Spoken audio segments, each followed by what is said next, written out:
Kaya ang totoong pagpapala, ayan, kaya marami nagsasabing, pag may tinanggap sila, no? Blessing, blessing, blessing. Alam nyo, ang totoong blessing, ito ang totoong blessing. Ang totoong blessing, nagiging pagpapala ka din sa iba, mga kapatid. Ayan.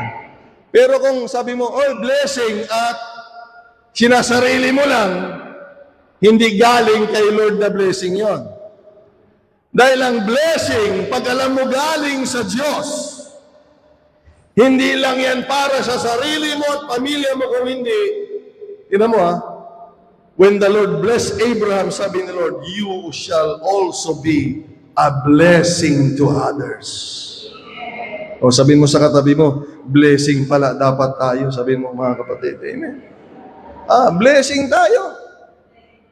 Hindi tayo magbigay ng sakit, hindi tayo magbigay ng kaguluhan, hindi tayo magbigay, mga kapatid, ng ano pa mang bagay. Dahil kabibindisyonan ng Panginoon, Sister Priscilla, upang ikaw din ay maging bindisyon at pagpapala sa iba.